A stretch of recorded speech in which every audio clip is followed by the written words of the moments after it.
Obrigado, Sr. Presidente. Comentar a Sra. Ministra da Saúde, Sr. Secretário de Estado, e de facto dizer que a audição que tem lugar aqui hoje sobre as parcerias público-privadas na saúde é de facto muito oportuna no momento atual.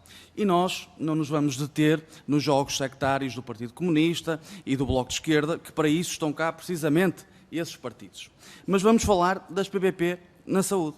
E convém começar por lembrar que as parcerias público-privadas na saúde foram lançadas principalmente pelos governos do PS, no tempo em que o Dr. Correia de Campos era Ministro da Saúde. Mas este é o princípio da conversa. O PSD tem uma posição muito clara relativamente a esta matéria. Primeiro, para nós, o Serviço Nacional de Saúde assegura a responsabilidade constitucional do Estado em proteger o direito à saúde dos cidadãos. Segundo, o SNS caracteriza-se por um princípio de gestão pública. E terceiro, admitimos a gestão de estabelecimentos do SNS por entidades privadas ou do setor social, quando e apenas na medida em que tal se revele proveitoso para os utentes, contribua para obter mais ganhos em saúde e permita reduzir o desperdício e obter poupanças nos custos para o Estado.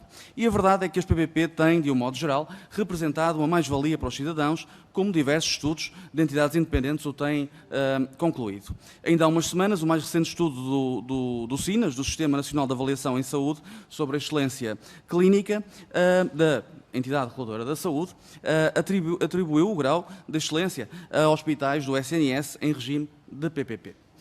E, de resto, aliás, a Sra. Ministra ainda há meses disse, e vou citar, fiz parte do grupo de trabalho que concluiu que havia vantagem em manter o modelo das PPP e que as parcerias público-privadas, às vezes, são muito diabolizadas.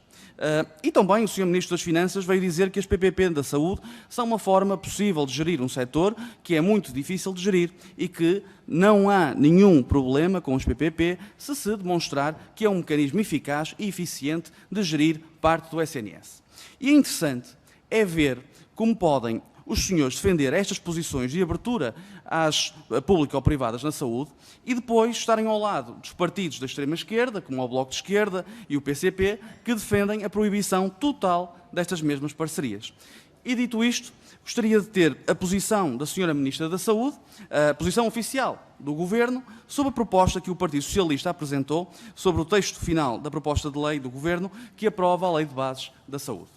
O PS propõe a revogação do diploma que atualmente define o regime jurídico das PPPs em saúde, com a entrada em vigor da nova legislação de desenvolvimento que defina, e estou a citar, os termos da gestão pública dos estabelecimentos do SNS nos termos da base 6 da Lei de Bases. E acontece que a base 6 diz que a responsabilidade do Estado pela realização do direito à proteção de saúde efetiva-se primeiramente através do SNS e de outros serviços públicos, podendo de forma supletiva e temporária serem celebrados acordos com entidades privadas e do setor social, bem como com profissionais em regime de trabalho independente em caso de necessidade fundamentada. E estou a citar. Não é difícil aqui percebermos, então, a contradição.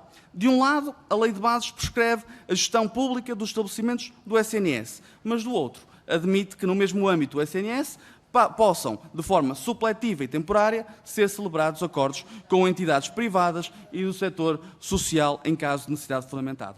Trata-se de uma coisa e o seu contrário. E por isso eu pergunto, Sr. Ministro, em que é que nós ficamos? Vai responder à legítima curiosidade do PCP e do Bloco? Vão os estabelecimentos do SNS ter sempre gestão pública, como eles entendem que a Lei de Bases prescreve? Ou podem existir parcerias público-privadas na gestão de estabelecimentos do SNS, como o Governo e o PS, aliás, preconizam? Muito obrigado, Sr. Presidente.